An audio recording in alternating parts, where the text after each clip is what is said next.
makna ilah di dalam tauhid kita, la ilaha illallah.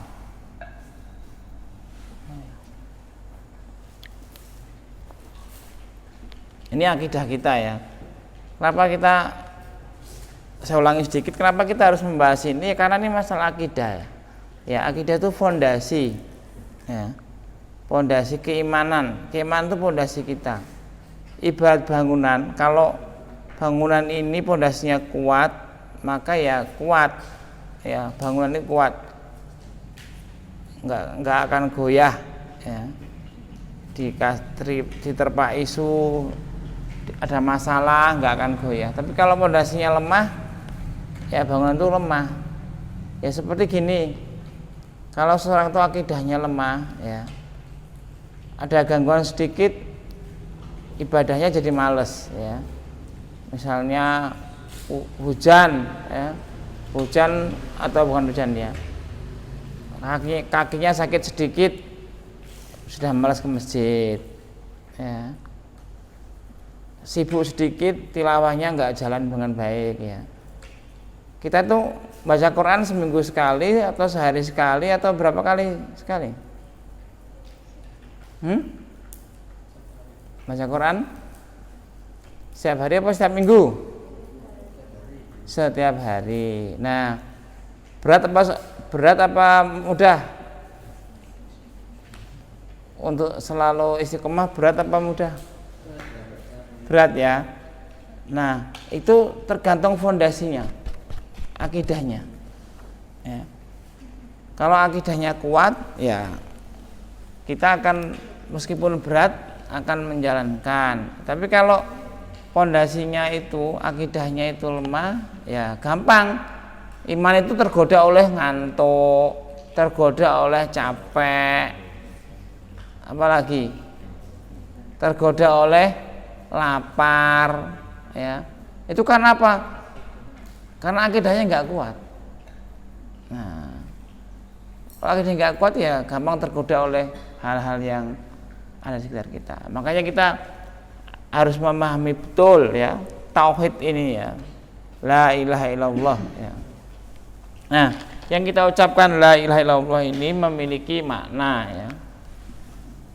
Ini tulisannya ijek lho iki. Oh iki. Ijek ini Pak. Pertama, sesembahan atau Tuhan yang banyak diartikan ilah itu memiliki makna pertama al-marhub. Yang kedua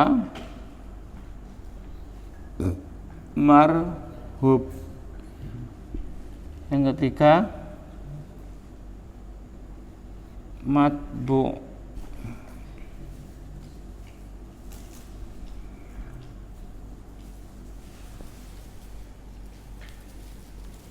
Yang keempat, tulisannya cek bekas mahbub. Nah, yang kemarin dua ini sudah kita bahas ya. Marhub yang diharapkan, marhub yang apa kemarin? Marhub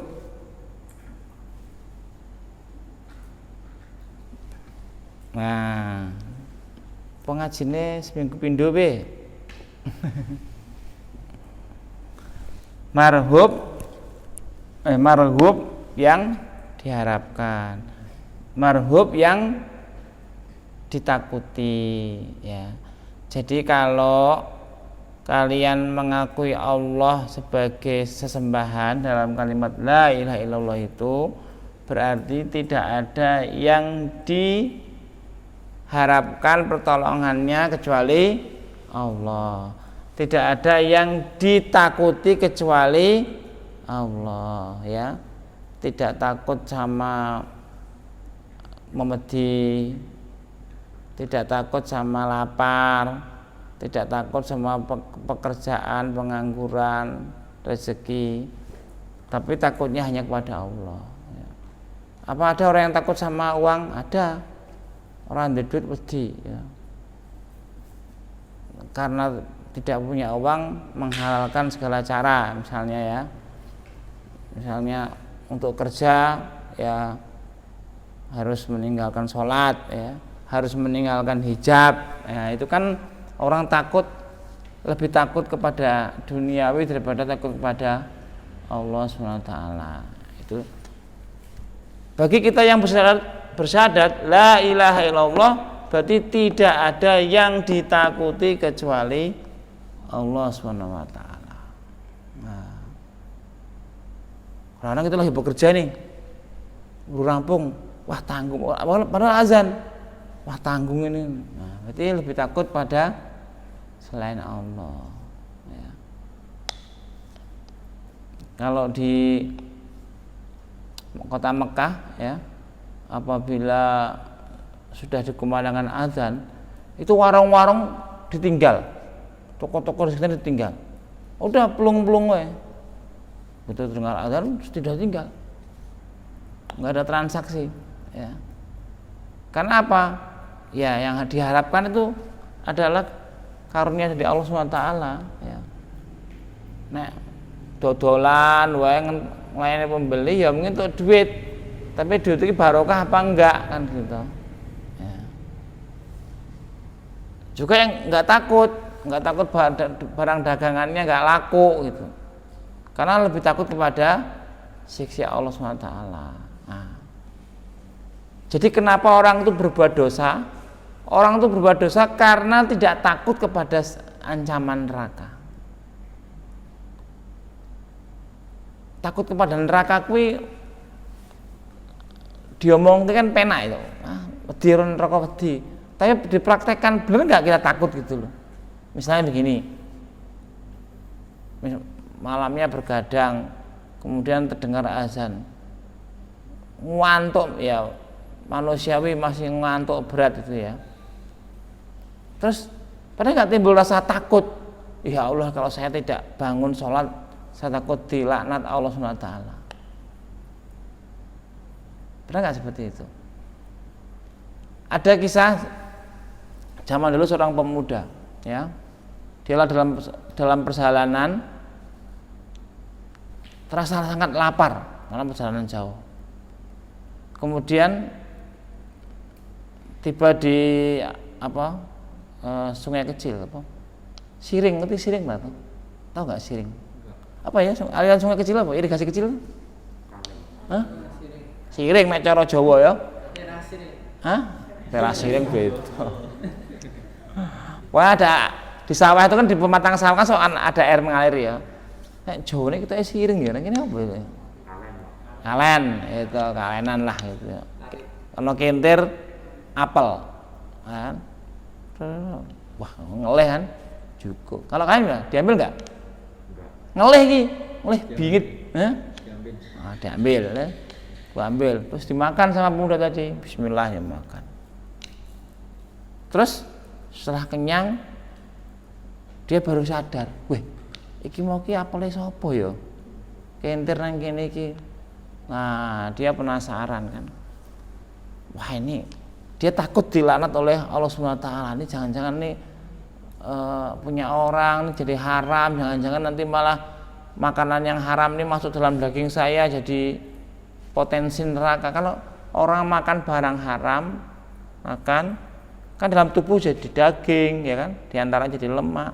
Nah, kemudian ini takut kalau di dagingnya ini ada barang haram karena mengkonsumsi ini apel halal tapi cara mendapatkannya haram. Nah, dia takut ini jadi barang haram dalam tubuhnya. Tapi ini barang haram dalam tubuh, barang haram di sekitar kita dibuang gampang. Di dalam tubuh kita jadi daging, jadi darah. Nah, akhirnya karena takut akan dosa, ya, maka dia telusuri itu air itu. Telusuri air, ternyata dia sampai di kebun apel, ya mungkin ceritanya sekitar di Malang lah ya. Tapi bukan cerita Malang, Timur Tengah ya. Nah, kemudian dia cari pemilik kebunnya. Ternyata ada orang tua di situ pemilik kebun. Ditanya, si kasir itu tanya, "Kek, ini apakah kebunmu?" "Ya, ini kebun saya." Nah, terus pemuda itu cerita, dan dia merasa menyesal, mohon maaf, mohon keikhlasannya, dia nggak berniat mencuri, tapi memang apel tadi ini ya jatuh, kemudian kentir ya, hanyut, ya dia mohon diikhlaskan karena dia nggak mau ada barang haram dalam tubuhnya. Wah, bapak pemilik kebun ini serius dia mendengarkannya. Lalu dia begini, aku tidak akan memaafkanmu. Wah, ini rada cara yang drama jeng gitu ya, kaget ya. Waduh, ya gawat ini. Terus gimana agar saya bisa mendapatkan pengampunan ya? Karena begini ya, muamalah itu tidak akan selesai kalau sesama manusia nggak selesai. Mungkin kita itu sudah mohon ampun kepada Allah, tapi kalau kita punya dosa kepada sesama, hak orang lain kita ambil, itu Allah nggak akan mengampuni kalau sesama manusia ini belum selesai. Ya, misalnya saya pinjam barangnya Agung, wah aku lali tenan iki balik kayak ngasih rusak iki. Saya sudah tobat mohon ampun pada Allah, tapi ini nggak akan diterima kalau Agung belum maafin saya. Nah, muamalah seperti itu. Hutang juga begitu. Orang berhutang orang bayar ya, bos tahajud tiap bengi minta maaf pada Allah ya nggak akan selesai. Nah, makanya pemuda ini apapun saya siap lakukan agar saya itu dimaafkan, diikhlaskan, apalnya gitu. Luar biasa ya. Terus bapak ini gini, ya udah, kamu saya maafkan asal kamu bisa menikahi anak saya. Wah, jadi menarik ya. Tapi anak saya ini perempuan yang buta, perempuan yang tuli, perempuan yang nggak bisa ngomong, tunawicara ya. Biasanya kalau orang itu nggak bisa ngomong biasanya budak biasanya ya, tuli kan dia nggak bisa ngomong karena tuli ya, satu paket pokoknya. Terus buta juga gitu ya, dan dia nggak cantik gitu. Wah, terus tetap ya manusiawi. Masa aku dijodohke perempuan yang begini ya, manusiawi dia itu menolak kan gitu. Tapi karena takut itu, nah karena takut akan dosa ya, takut azab Allah, akhirnya pemuda itu mengiyakan. Nggak apa-apa, yang penting kamu mengampuni saya, memaafkan saya sehingga saya tidak menyimpan daging haram ya, di dalam tubuh saya gitu. Nah, singkat cerita kemudian dinikahkan. Nah, ternyata setelah menikah, perempuan yang dikatakan tadi buta tuli itu ternyata tidak seperti itu, malah sebaliknya sangat cantik. Dan ini terus ditanya, cantik mempesona ya, ditanya, pemuda penasaran, loh katanya anakmu begini, kenapa kok yang saya jumpai di kamar bukan seperti itu? Ya, anak saya itu tuli dari hal-hal yang jelek, jadi dia tidak pernah mendengarkan gosip, tidak pernah mendengarkan hal-hal yang maksiat. Matanya buta dari hal-hal yang maksiat, tidak pernah melihat barang-barang haram dan seterusnya. Nah, ceritanya happy ending. Nah, yang kita ambil ibrah dari cerita itu adalah bagaimana seorang pemuda ini hanya takut kepada Allah. Ya, kalau kita hanya takut kepada Allah, insya Allah happy ending lah. Ya, akhirnya akan baik. Ya. Jadi jangan sampai mengejar sesuatu yang belum jelas. Ya. Karena janji Allah itu pasti terkabulkan. Kadang-kadang bukan kadang-kadang, seringnya manusia itu terbuai oleh janji-janji gombal, ya kan? Maka kalau Allah berjanji, wallahu la yuflihul mi'ad, Allah itu tidak pernah melanggar janjinya. Kadang-kadang manusia itu nggak sabar ya kan. Coba nih contoh manusia nggak sabar ya. Saya hitung. Yang kita tahu manusia kan ada di alam ruh, alam rahim, ya kan? Dunia, kemudian akhirat. Ya enggak? 4 ini kan? Nah. Di dalam ruh berapa lama? Ruh kok enggak tahu. Nah, itu. Jawaban paling cerdas tidak tahu. Karena kalau jawaban selain tidak tahu berarti jawaban sombong. Jelas nggak ngerti yo. Kemudian rahim plus minus 9 bulan. Ya kan? Dunia plus minus 60 ya. Ya wis 60 wis. 60. Sithik men to. Ya apa ya? Kemarin Mbah siapa itu? 100 tahun umurnya ya? Itu loh yang Mbah Darso. 100 tahun, tapi itu longko ya. Longko. Akhirat berapa tahun? Selamanya. Tak terhingga ini logo ini ya. Nah, itu. Ini matematika loh ini. Ada yang enggak? Ini apa kebalik? Benar gini ya, tak terhingga. Nah. Coba. Ini kan fase-fase kehidupan. Nah, 9 bulan manusia sabar enggak? Sabar ya. Kalau orang sabar, mesti lahirnya so cacat. So ibu-ibu lah sabar, ndang 5 sasi toke ngono piye coba ya. Saya 5 sasi toke ya bisa cacat, stok sikile rung dadi, kupinge rung dadi mungkin ya. Jadi itu sabar ibu-ibu itu. Sabar. Kita juga di alam rahim itu sabar 9 bulan, pokoknya mentaati semua peraturan dokter ya. Ibu hamil tidak boleh ini, tidak boleh itu. Ibu hamil tidak boleh lari pagi, tidak boleh, ikut semua peraturan diikuti, sabar. Yang mengikuti semua peraturan akhirnya lahir dengan selamat, mulus, ya kan? Nah, jadi saya ingat waktu istri saya melahirkan, dokternya itu langsung menunjukkan bayinya. Ya Pak, ya alhamdulillah selamat ya Pak. Ini apa yang dilihatkan oleh dokter? Ini jari tangannya 5, kiri 5, kanan 5, jari kakinya juga 5, kakinya 2, sempurna ya gitu.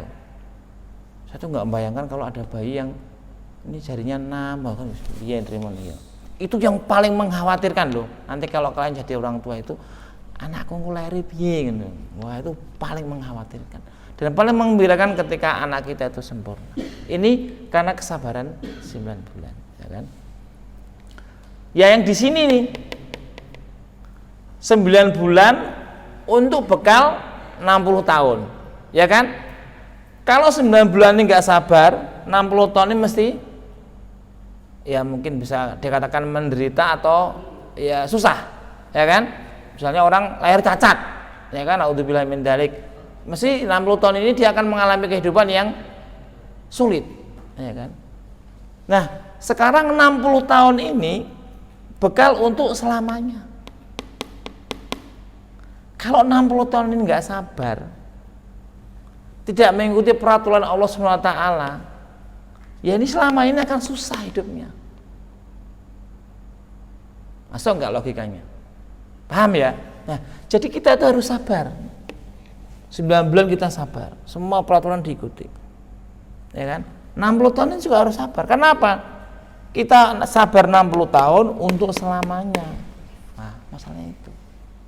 Sebenarnya manusia itu sudah di training ya, sudah dikasih pelatihan. Nih di rahim 9 bulan sabar apa enggak? Gitu. Yang sabar lahir sempurna, punya bekal hidup dengan sempurna juga. Karena 60 tahun ini gimana sabar enggak menghadapi akhirat kan gitu. Ya kalau enggak sabar, enggak taat peraturan, semaunya tidak mengikuti peraturan Sang Pencipta yaitu Allah SWT, ya akhirnya di akhirat nanti tidak mendapatkan kehidupan yang baik.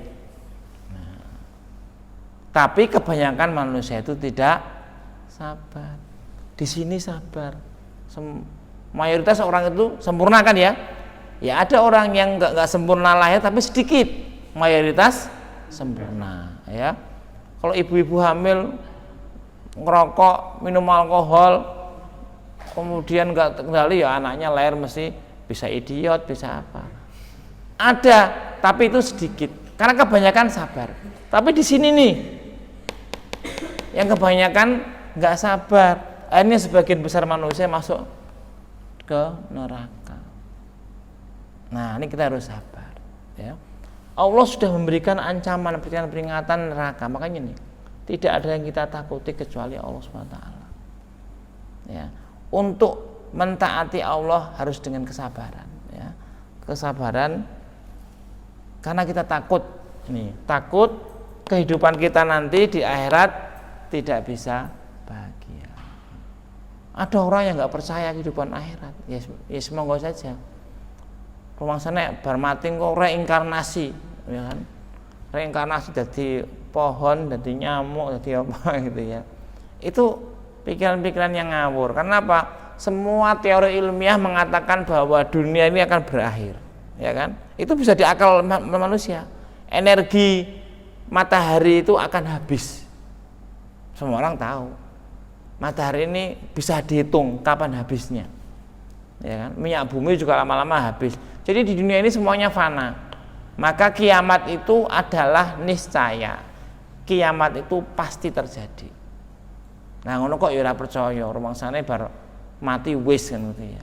Padahal ini ada hari akhirat yang lebih kekal. Nah, kembali ke sini. Jadi akidah kita la ilaha illallah, tidak ada yang ditakuti kecuali Allah SWT. Dan yang ketiga, madbu itu yang diikuti, ya. Lah kalau takut ya mestinya ngikut, kan gitu toh. Pedih tapi ora ngikut, iki piye? Pedih tapi ora melu, kuwi jenenge ngeyel. Pedih tapi ora melu, kuwi jenenge ngeyel gitu ya. Nah kalau menjadikan Allah yang paling ditakuti, maka Allah yang paling diikuti semua peraturannya. Nah, ya seperti ini tadi, kalau 9 bulan di rahim ngeyel, ya, tidak ikuti peraturan, ya. Kalau ikuti peraturan akan baik. Ini contoh nih ya, dalam Islam itu kalau ibu hamil, ya, itu sebaiknya dibacakan ayat-ayat Al-Quran. Nah, ya entah suaminya, entah dia sendiri gitu ya. Karena itu akan mempengaruhi ruhiyah manusia yang ada dalam rahim. Jadi pada usia 40 hari itu kita Allah sudah mengembuskan ruh. Kalian enggak? Ingat enggak? 40 hari udah hidup nih di rahim. Ingat enggak? Hah? Alhamdulillah tidak ingat. Kalau kita ingat ya medeni mesti ya toh. Gila gitu ya. Rasa turu. Jadi lupa itu nikmat, ya. Lupa itu nikmat. Coba kalau kita itu tidak pernah lupa kejadian semua orang sah yang dalam rahim dari kecil sampai sekarang gitu. Wah, ya. Rasa turu mesti ya. Kelingan zaman cilik umbelen, zaman cilik mencret apa nang popok ngono piye coba. Jadi alhamdulillah kita dikasih Allah sifat lupa, ya.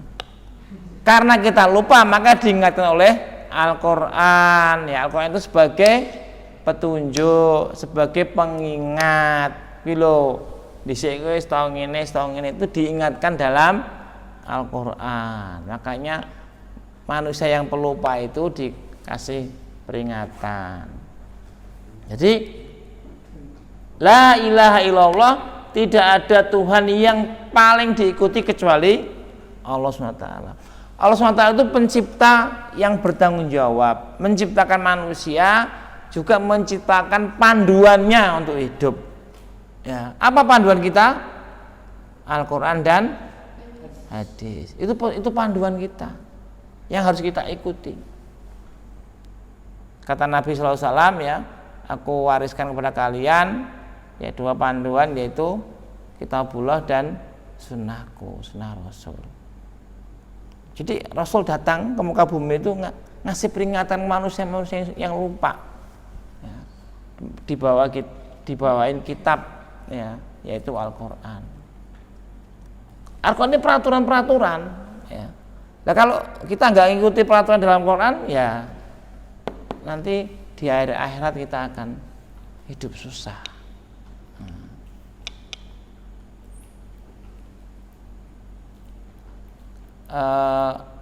Salah satu mukjizat Nabi Isa itu adalah bisa menghidupkan manusia yang mati. Namanya mukjizat itu nggak bisa disengaja ya. Kalau misalnya ada orang yang sakti, bisa begini bisa begitu dengan sendirinya, nah itu berarti bukan mukjizat, itu namanya sihir. Ya. Nabi Musa membelah laut itu dia nggak tahu kalau dia bisa membelah laut. Kalau tahu dia nggak mungkin lari, ya kan, dari Firaun itu ya. Tapi dia nggak tahu. Tapi begitu ada masalah kemudian Allah berikan petunjuk. Itu namanya mukjizat ya.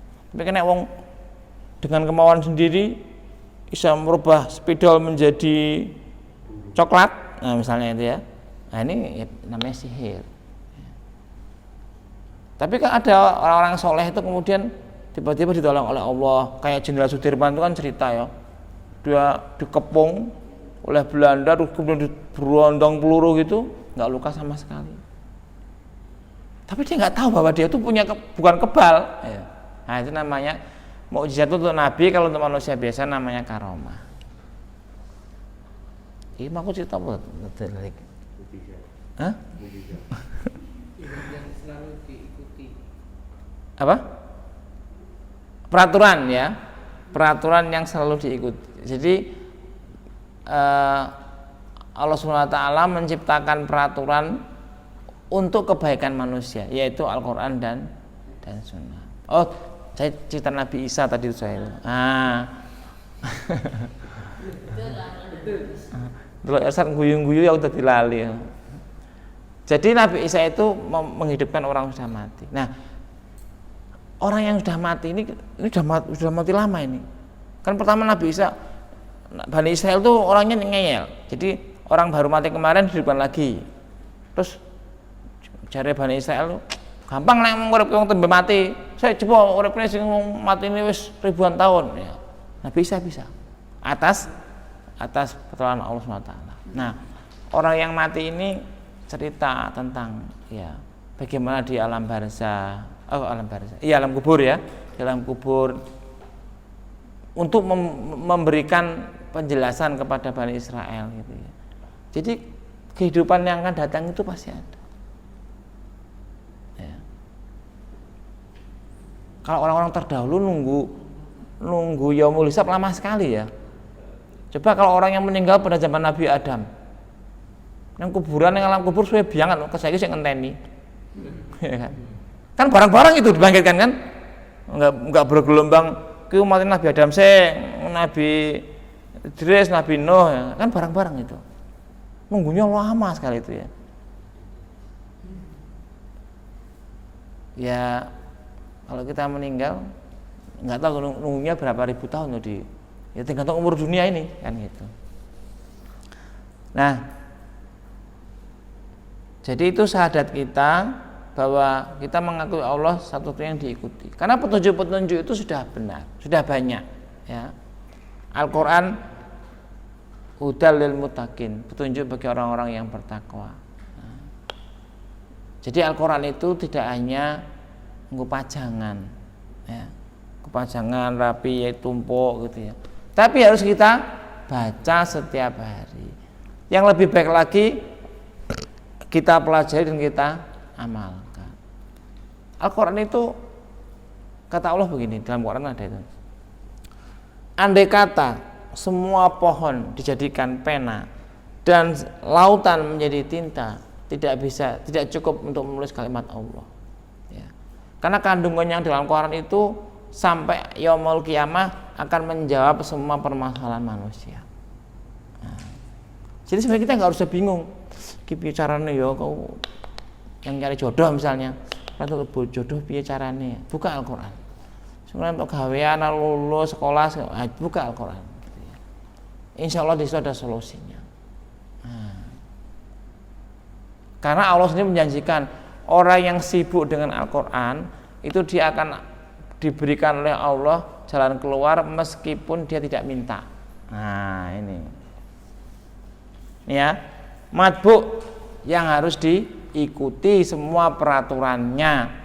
Karena peraturan Allah itu peraturan yang terbaik untuk manusia. Ya pasti, karena apa? Yang menciptakan manusia adalah Allah. Maka yang paling tahu tentang manusia adalah Allah SWT. Jadi nggak ada mengamalkan Islam kok mengakibatkan tidak sehat, nggak ada. Berislam kok mengakibatkan bodoh, itu nggak ada. Pasti nggak ada.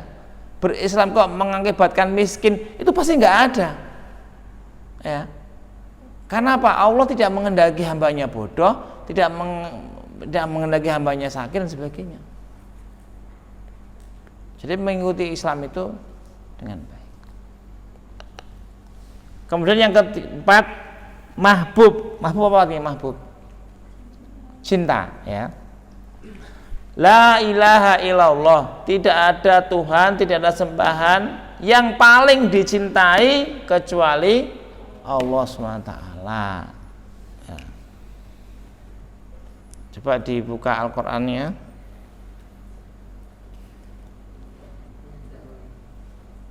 Al-Baqarah ayat 165. Oh tadi ini belum baca, ini belum ayatnya ya. Al-Baqarah ayat 165.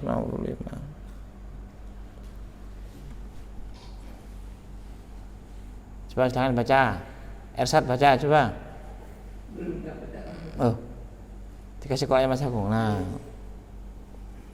Ayat berapa, Pak? 165.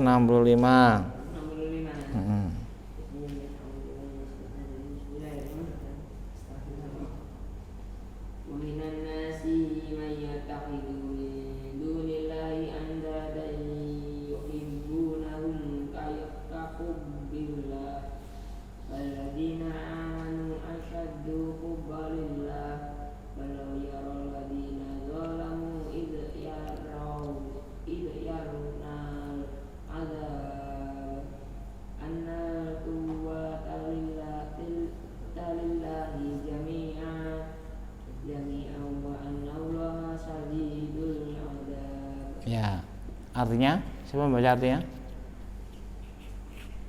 Artinya, dan di antara manusia ada orang yang menyembah Tuhan selain Allah sebagai tandingan yang mereka cintai seperti mencintai Allah.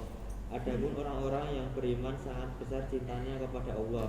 Sekiranya orang-orang yang berbuat zalim itu melihat, ketika mereka melihat azab pada hari kiamat, bahwa kekuatan itu semuanya milik Allah dan bahwa Allah sangat berat azabnya, niscaya mereka menyesal. Ya. Wa minan nasi mayyatahidu min dunillahi andada yuhibbunahum kahubbillah. Di antara manusia ada yang menyembah Tuhan selain Allah sebagai tandingan yang mereka cintai seperti mencintai Allah. Ya. Adapun orang-orang yang beriman sangat besar cintanya kepada Allah SWT. Walladzina amanu asyaddu hubbalillah. Jadi ayat ini menjelaskan ya, ada orang yang menyembah. Yang dimaksud dengan menyembah Allah di sini adalah ketika cintanya kepada selain Allah itu sama. Nih, perhatikan ayat artinya itu. Ada yang menyembah Tuhan selain Allah sebagai tandingan yang mereka cintai seperti mencintai Allah. Ya. Jadi kalau mencintai sesuatu yang cintanya sama dengan Allah itu musyrik. Ya. Ini kan di ayat ini jelas ya. Ada yang manusia yang menyembah Tuhan selain Allah sebagai tandingan yang mereka cintai seperti mencintai Allah.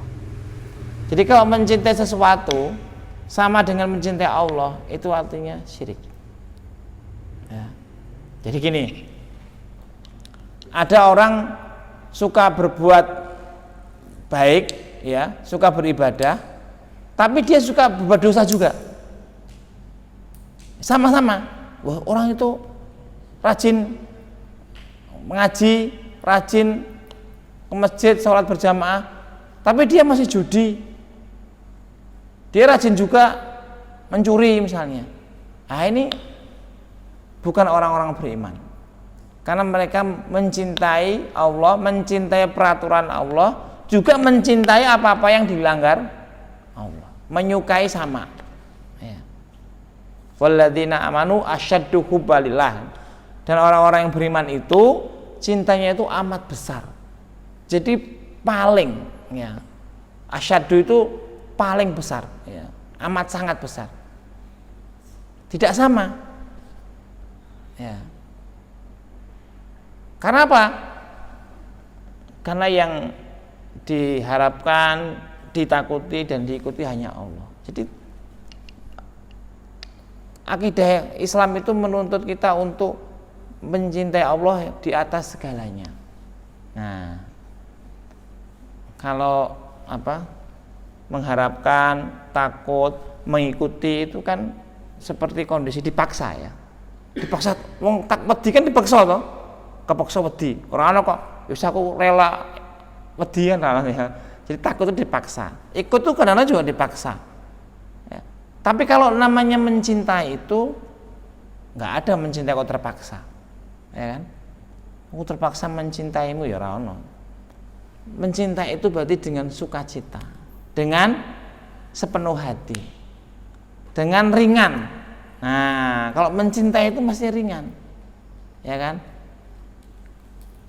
Kalau kita mencintai sesuatu misalnya, ya kita akan mengerjakan sesuatu itu dengan ringan, dengan mudah. Itu namanya mencintai, ya. Menyukai, ya. Meskipun orang lain terasa berat, tapi kalau menyukai ya nantinya. Contoh itu orang tua kepada anak, ya kan? Orang tua kerja pagi sampai sore untuk beli baju anaknya. Padahal baju orang tua kita mungkin rusak, ya kan? Coba kalau lebaran misalnya, ya misalnya yang keluarga yang biasa itu, wong tuane ora usah ganti klambi nggak apa-apa, yang penting anak-anaknya. Semua itu dikerjakan dengan sukacita, dengan senang. Wah, senang anaknya ketok ganteng, ketok rapi, meskipun dia mungkin bajunya biasa saja. Nah, itu kok namanya cinta.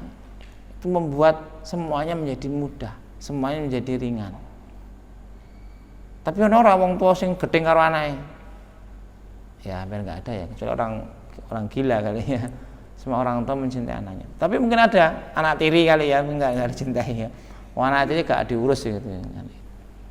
Karena enggak ada rasa cinta. Nah, jadi kalau menyukai itu dikerjakan dengan ringan, dengan mudah. Demikian juga kalau kalian mencintai Risma ini ya, wah, kegiatan Risma senang diikuti, ya, karena suka, ya. Tapi kalau nggak suka, ya gampang patah di jalan. Nah, kan gitu. Karena ada orang yang seneng mau ngrumbyung tok ngono lho. Jadi ra mudeng sing dilakoni, ya ngrumbyung. Tapi kalau ada apa-apa ya sudah bubar gitu. Karena dia nggak menyukai. Ya. Di masjid juga begitu. Ya mungkin kalau awal-awal boleh lah, awal orang suka ke masjid karena ada wifi gratis, karena ada makanan, ya boleh lah.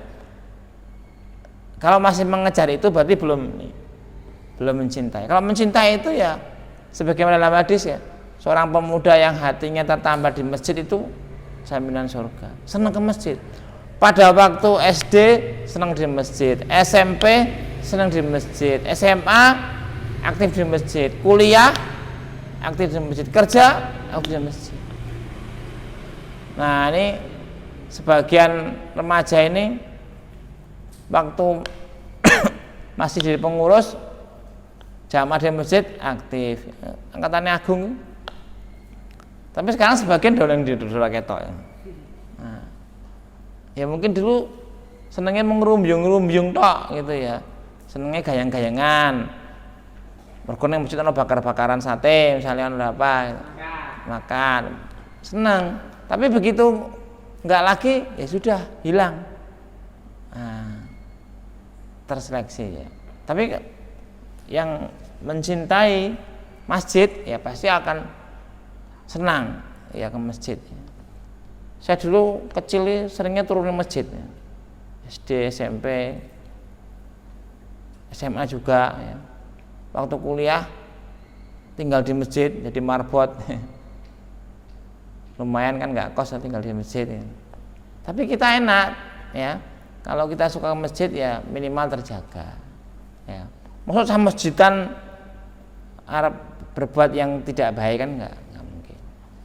Nah jadi kalau kita mencintai ya kapanpun dimanapun kita akan selalu melakukan ibadah, selalu semangat untuk beribadah karena mencintai. Nah bagaimana agar kita bisa mencintai? Caranya gimana? Tresno jalaran kulino ya. Nah, harus dikulinake, harus dibiasakan. Dibiasakan itu artinya apa? Harus dilakukan secara istiqomah, harus sering ya, menjaga keistiqomahan. Nanti kita akan menikmati ya, akan menikmati ibadah ini. Nah, jadi Alhamdulillah ini ya 4 makna al-ilah. Berarti la ilaha illallah. Ketika seseorang itu bersyahadat, tidak ada yang diharapkan, ditakuti, diikuti dan dicintai kecuali Allah Subhanahu wa taala. Nah, sekarang terakhir saya minta satu-satu memberikan contoh ya. Contoh perbuatan yang melanggar syahadat atau melanggar dan atau mendukung ya, atau sesuai kalau mendukung ya, melanggar atau yang sesuai, pilih salah satu contoh perbuatan.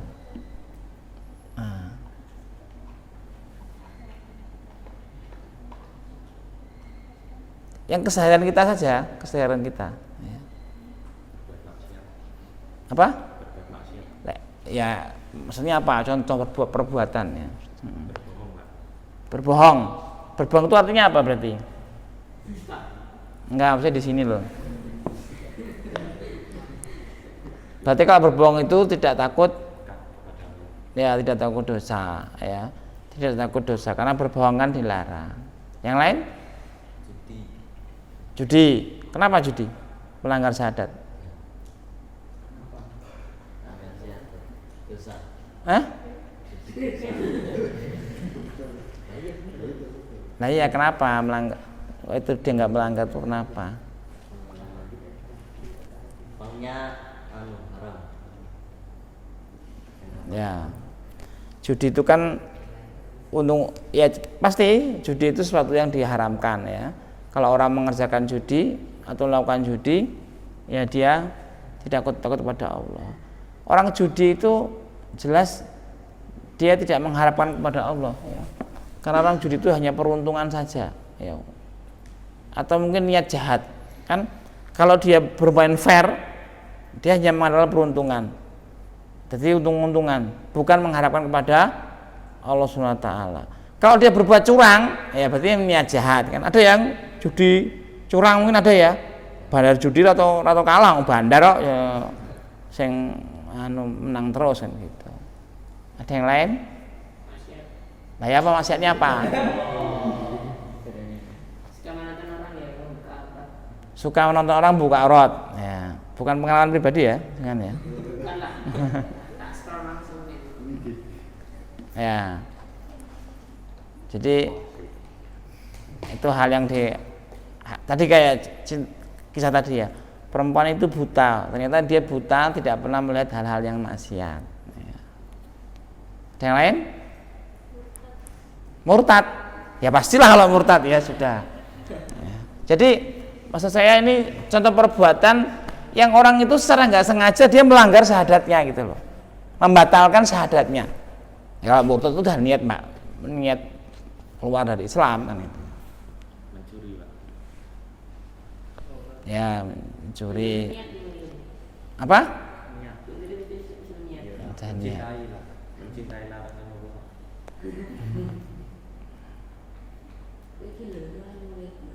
Ada yang lain? Ya nanti. Jadi yang penting di sini kan kita itu memahami aplikasinya, ya, memahami aplikasinya bahwa sekali lagi kalimat yang kita ucapkan syahadat itu mudah-mudahan setelah ini kalian mengucapkan syahadat itu dengan penuh pemahaman yang benar, ya. Sebagaimana orang itu menikah, nah ini meskipun belum ada yang menikah, ya. Orang menikah itu kan seperti yang dulu saya sampaikan, dengan ucapan saja itu telah merubah ya segalanya 360 derajat.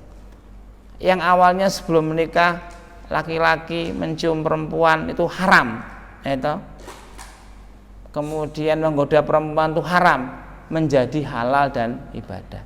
Jadi itu benar-benar merubah, ya. Sesuatu yang haram menjadi halal dengan ucapan qabiltu nikahaha atau aku terima nikahnya, itu saja. Demikian juga la ilaha illallah ini juga merubah segalanya, ya. Yang awalnya boleh jadi nggak boleh. Kalau orang kafir makan daging babi, ya silakan boleh, ya, karena memang itu makanan ahli neraka, ya kan. Tapi begitu dia masuk Islam dengan syahadat maka menjadi haram. Karena memang Allah tuh memberikan dua pilihan, fa'alhamaha fujuroha wa taqwaha, qad aflaha man zakkaha wa qad khaba man dasaha.